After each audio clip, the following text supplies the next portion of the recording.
Hello and welcome to today's webinar. In today's webinar, we are going to talk about the latest Zoho Campaigns updates. And I am going to conduct today's webinar. My name is Sushmit. I'm a product marketer for Zoho Campaigns. And we have with us Vivek from Zoho Campaigns support team. And so before the webinar begins, I would like to request all of you to mute your audio. And I also want to tell you that if you're facing any technical glitch, please let us know. Put in your queries in the Q&A box. Vivek and I will try to resolve the issue as quickly as possible. If you have any questions regarding the webinar itself, you can also put it there, and we will try to answer your question as soon as possible. So without further delay, let's start the webinar. So what are we going to discuss today? We are going to discuss about three main topics. First is introduction of org level segmentation. Second is updates regarding the workflow changes. And the third is the introduction of the multi-portal option. So as suggested, let's look at the org level segmentation. Now, what are we talking about when we are looking at segmentation? We are talking about a much filtered criteria for specific contacts within a particular list. Yes, that was the story, but we have changed it.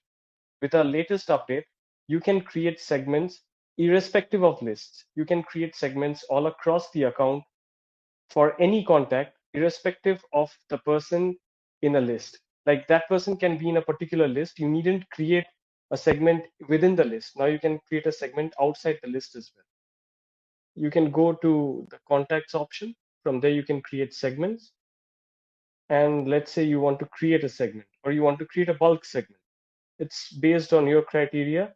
You can create a segment, give a name. How is this helpful? Let me give you a scenario. Let's say a contact whose country is marked as USA and whose field score is and whose contact score is 100.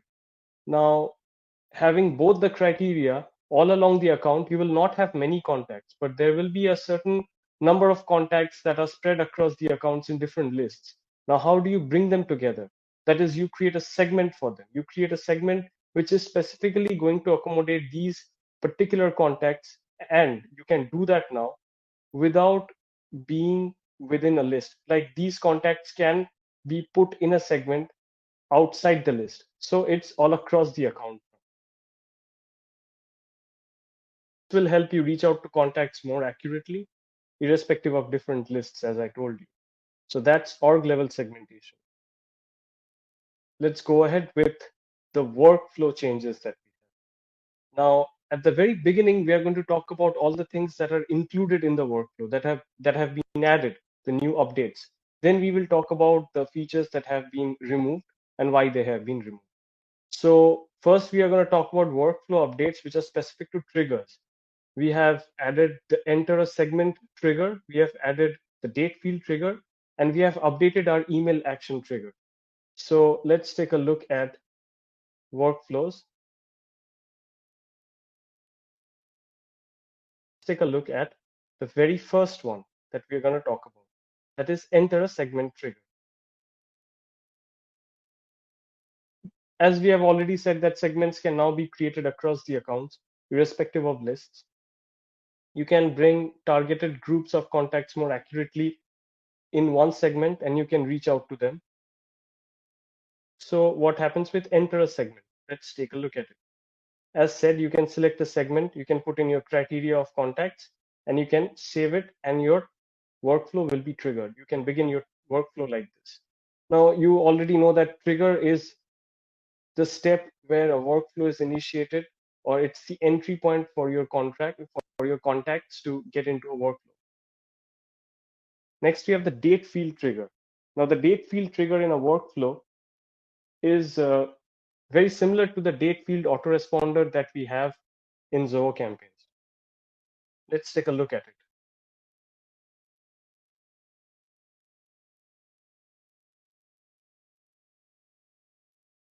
Let's select a date. Let's see how it works. Then we will see how it's helpful. So in the date field workflow, you initiate it. Now, there are two ways how you can initiate a date field trigger. Number one, you can use a custom date field. Now, in case of a custom date field, you have to find out how many of your contacts have provided specific dates. So how many of the contacts have their date field marked or the criteria fulfilled? These can be any date. Specifically, you can say, to be very precise, it can be the date of birth or birthday. Now, if there is a date field which is categorized as date of birth, then all the contacts fulfilling that criteria will first be taken into consideration. Then you can choose the specificities over here. You can allow your contacts to enter at any point of time as you would like, based on the time, based on the specific time that is provided over here. You can choose that. You can also allow your contacts to enter the particular workflow before that selected date, and you can select as to how many days before the particular date can the contacts enter the workflow. And last but not the least, you can select the criteria for your contacts based on which your contacts will enter the workflow. So you can in this way you can reach out to a specific set of contacts and create a workflow around them based on their birthday or any specific day, thus wishing them or providing them some special discounts. So in order to, this can also be kind of a re-engagement uh, campaign series or something like that sort. So it creates a more specific targeted approach for your email marketing. You can also opt for the second option over here, that is selecting a specific date. Now, this date has to be provided by you. This can be any specific date. For example, it can be the date of a webinar that you are going to host. Maybe a webinar that you're going to host in some time. Today's 24th. Maybe a webinar is going to be hosted on 30th. You can put it here as 30th November 2021. Then you can follow the same specificities and the same stages, and you can initiate a workflow for the selected group of contacts. During a workflow journey based on specific dates, for example, birthdays, that's what I've already said. And you can also begin your journey around an important date like a webinar. So it's going to help you in these two ways. Next, we will take a look at the email action trigger. Now, with the email action trigger, previously in the email action trigger, we used to provide a time constraint, but now we have removed it. And previously, you could select more than one response, but now you can select only one response. How is this helpful? Number one, in the time constraint that we had provided, that would take into account the initial action that is taken by that particular person. And that would definitely not go ahead and help the people over there, because you wouldn't actually gauge their final response. But selecting this is going to help you select the final response for them. And the final response can be a very positive one. So you want to reach out to the maximum number of people. So you needn't give time to them to do it. You can allow them to easily go ahead and engage with the email that you have sent. So you get the maximum number of people into your workflows. That way you can reach out to the maximum number of people in this case.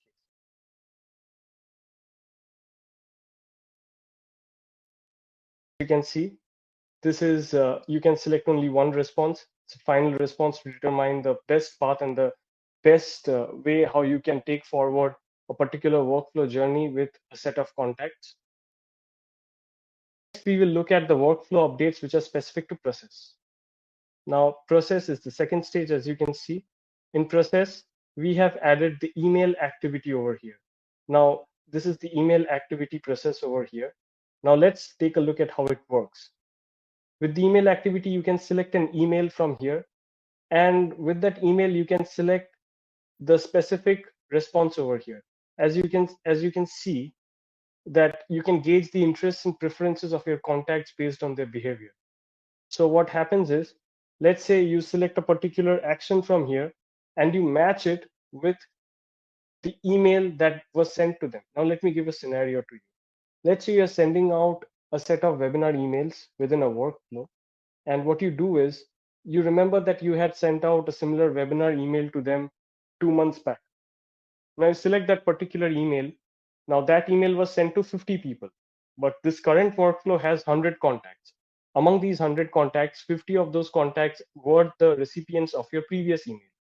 Now what you do is, you select these specific you select these specific responses over here. These responses will help you understand who were the people who actually opened the email, who were the people who didn't receive the email, who were the people who clicked on a specific link. That will help you gauge who were the actual active contacts who went ahead and registered for your webinar and who didn't. Now, you might say that there are 100 people in this workflow, but there were only 50 people who received that email. How are you going to filter that? Well, you can choose from here, right? You can see to it that how many people didn't get the email. And those number of people to whom the email was not sent to, they can be allowed to exit the workflow. And the people who actually engaged with the workflow or people who had received it, you can go ahead and you can plan out your workflow accordingly with that set of content.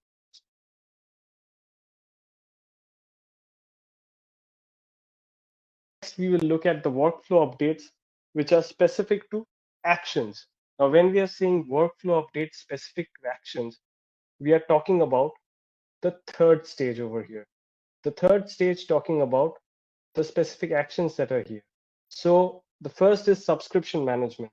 The second is wait time.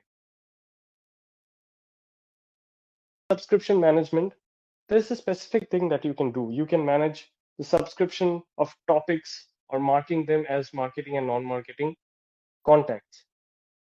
Now, what do you want to achieve when you are initiating a workflow?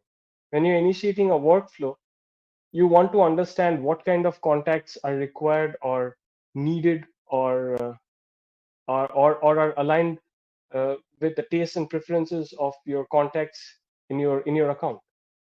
And how do you understand that? You understand that by the topic that they subscribe for. Now, when you are interested, when you know that your contacts are interested in a specific topic, what you do is you try to send out emails specific to that topic, and you try to create a rapport with the set of contacts. With this, and to be very precise, what does workflow stand for? Workflow doesn't only automate your email marketing endeavors, but they also help you understand your contacts better, based on which your automation works. Now, if during a certain workflow you get to understand that a set of contacts are not interested in your emails, or a certain set of contacts are not interested to get emails related to, you can say, webinars or related to newsletters, you can allow them to easily unsubscribe those options. That is the option that is given to you. Now, you don't need to go out separately out of the workflow and try to manage their topics separately. You can do it from here itself. You can add subscription to marketing topics. You can provide a topic name over here. You can remove subscriptions from marketing topics or specific topics, as I've just as I've just told you about the webinar related emails and the newsletter related emails. You can also mark certain contacts as non-marketing. That is, people who might not seem very active now, but you want to keep them in your email lists because maybe sometime later you want to send out re-engagement campaigns to them, but you don't want them to go out of your account completely. You can mark them as non-marketing for the time being. And when the time is right, when it's opportune, you can go ahead and you can send out marketing emails to them once again, and you can bring them back as marketing emails. You can do that as well. And there are those contacts who are not at all interested to receive any kind of emails from you, or they who don't want to receive any kind of campaigns from you. What you can do is you can allow them to unsubscribe from all the topics that are there in your account.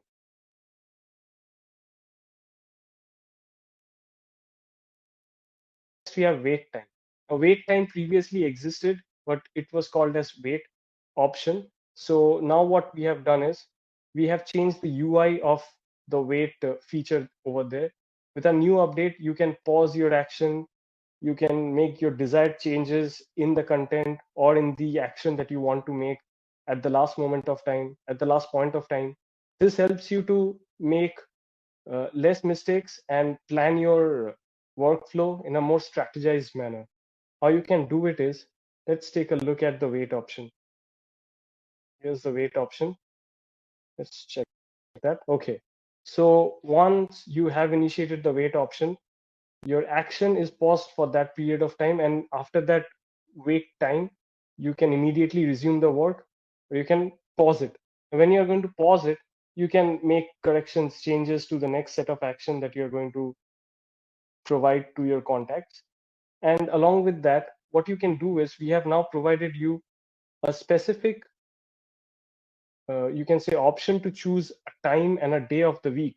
So you can specify the date and time, and you can reach out to your contacts at a time when you think it is the most effective, it is the most efficient, and you can reach out to them at that point of time when they are most likely going to open and read your email or respond to it.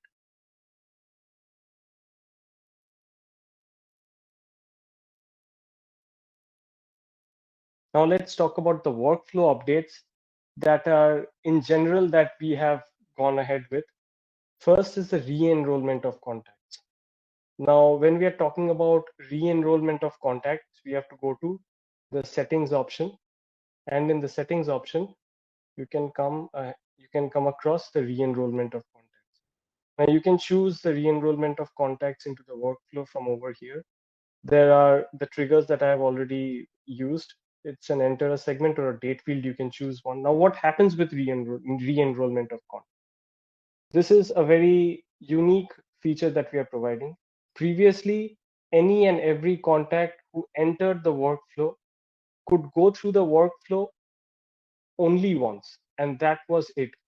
The person couldn't go through the workflow more than once, and that would decide whether the person exited the workflow fulfilling the criteria or exited the workflow without fulfilling the criteria.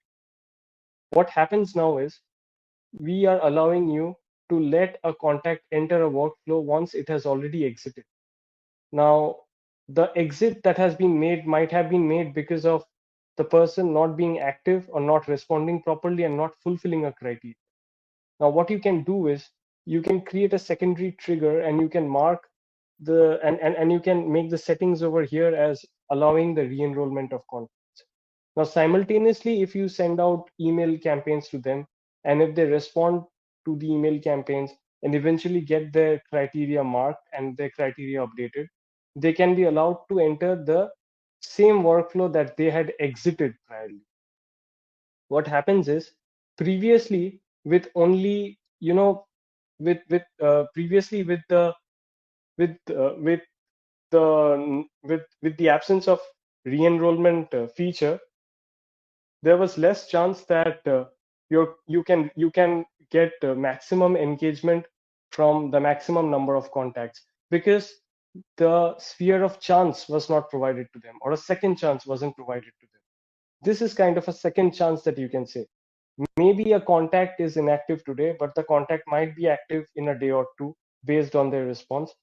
This re-enrollment of contacts allows you to go ahead and give them the second chance and allow them to enter the workflow once again and go ahead with with the workflow and its workings.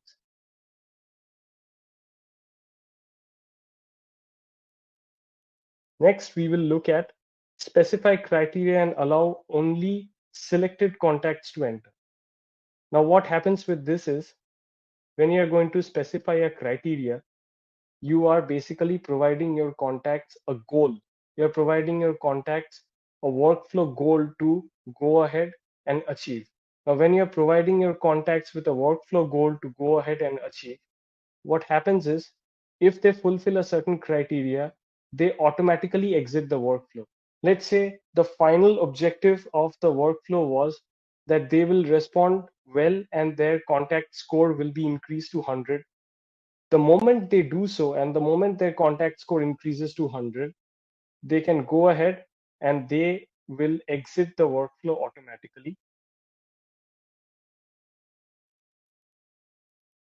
You can provide an exit criteria over here, and upon fulfilling that particular criteria, it can also be providing a certain field data. They can provide a certain field data, for example country. If you get to understand that, if you get to know that about their certain field data that they have provided, you can help them exit this workflow. So what happens is now you don't need to specifically go to the end of workflow action, because we have removed the end of go to the end of workflow step. Now you can allow your contacts to exit the workflows automatically by providing them a workflow goal and not dragging the workflow any further, but making it effective, making it timely, making it efficient. Next, we have skip criteria. First, let's go through it. See, as I said, in re-enrollment of contacts, the same contacts can enter the workflow after exiting for the first time. In automatic exclusion of contacts, as we will see that contacts cannot be allowed to enter the workflow if they don't meet up a criteria. Before that, let's take a look at the exit criteria. As I said, that a goal is provided to the contacts and they can achieve that goal, and after achieving it, they will easily be allowed to exit the workflow without any hassle. So what does automatic exclusion of contacts stand for? So automatic exclusion of contacts, let's take a look at automatic exclusion of contacts. Let's say you're entering a segment. Now you select a particular segment. Now, when you're going to select a particular segment, see, there are these criteria that are provided to you.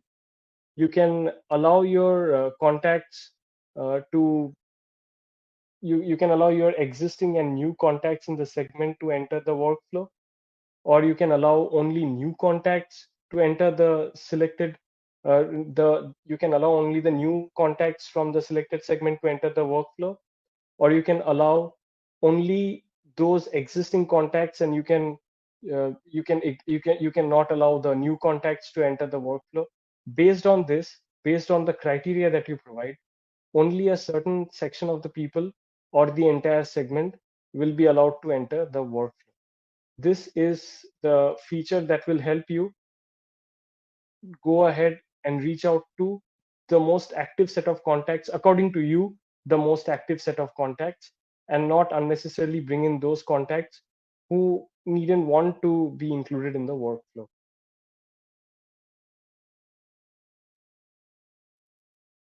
And then we have the response option. Now, with the response option, what we have done is, again, we have taken time and action into consideration. Action in this case is response. We have excluded the time constraint. So now you can choose a final response of your contacts. Previously, you could choose only the initial response, even if they later changed it. Let's take a look at it how. Let's see the response action. Now you can select more than one response action. Now, how does it come into working, and how is it going to help you? Okay, let's say you are going to send out an email campaign today. And with the previous UI, you could select a time, let's say 1 week or 1 day or 2 days or 3 days. And based on that particular period of time, if the contact did engage with the email, did respond to the email, then that first response would be taken into account. Now you send out an email campaign within a workflow to 100 of your contacts. Now these 100 people from among the 100 contacts, let's say 20 people open the email on the first day, and you choose 3 days to be the time period to gauge their response, to fetch their response. So on the first day, let's say 20 people open the email. By the time your campaign reaches the third day, you see only 30 people have opened the email. The rest have not opened the email.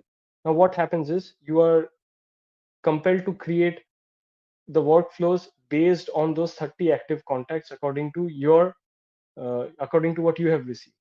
Now, what happens is, under this new update, you can select more than one response. I'll tell you what happens is, let's say the rest 70 people didn't open the email on the first 3 days, but on the fourth day, you see some 20 other people have opened the email. But sadly, they wouldn't be allowed to go through the workflow if it was with the old version. Now, with the new update, what happens is you don't give a time limit, but after a certain point of time, you can go ahead and check the response, and you can see how many contacts have actually responded in accordance to what you had expected. So what happens is, let's say you can see that on the first day some 20 people had opened the workflow. On the fifth day, you will see some 70 people have opened the workflow. And on the eighth day or ninth day, you will see maybe 100 people have opened the workflow. Now, that is very, that's a bit far-fetched, but that's an example. So what happens is, with this, you can understand what is their final response. And as I said, your workflow's objective should be to take into account only the most active participants and the most number of participants. So you not only want to get the best out of the best set of people, but you also want to get the best out of the rest. So that is what the workflow looks for. It not only automates your email marketing, but it also helps you achieve greater ROI.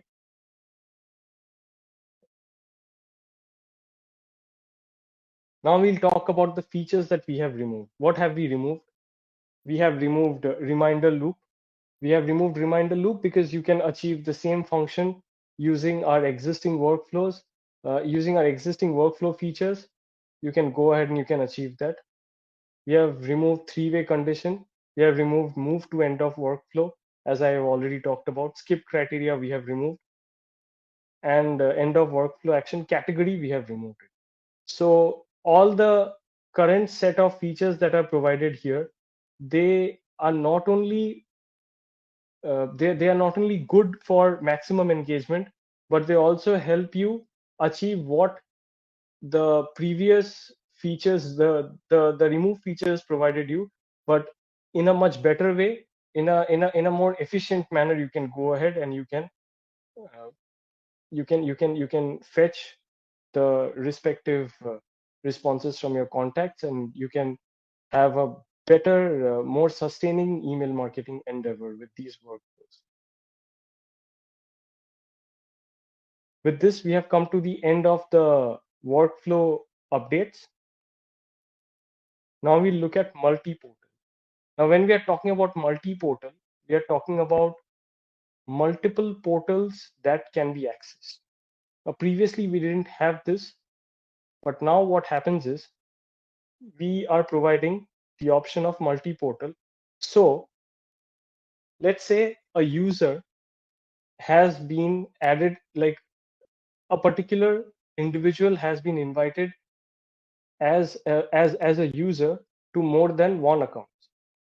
So these are portals. Now what happens is this particular user can choose one of the portals to be a default portal, can log in, and can choose any other or any of the three or existing that portal, any of those four portals, can go ahead and can access any of those portals from there. It will look something like this, as you can see. So there are these two portals over here. So the user can choose either of the portal and can also select and change the default portal based on his or her preference. Now, what happens is this works very well when there is a multi-branded organization. Let's say Zilker is a brand and Zilker is the main brand. Zilker has many brands under Zilker. Zilker Food and Beverages, Zilker Hospitality, Zilker Tours and Travels, and let's say Zilker Recreations. Now, what happens is, let's say in such an organization, there is one person who is assigned to take into account the email marketing strategy and look after the email marketing strategy for all the four brands. Now, such a person can be included in all the four portals as a user, and this person can choose either of the portal, access it, and check the email marketing activities over there. This works well in a multi-branded system. Now, there are a few things that I want to say. That is, in this case, one person can be the admin of one portal. The user who is now the benefit is previously the user had to log into different accounts and check or access its workings. Now he or she can do it from one account with one email ID, and this gives a lot more flexibility to that particular user and a lot more easeability in use and daily function. So what happens is with the multi-portal system, one particular user can access different portals from one platform and can go ahead and access the workings of that particular portal. Yeah, so this is how it looks in the system.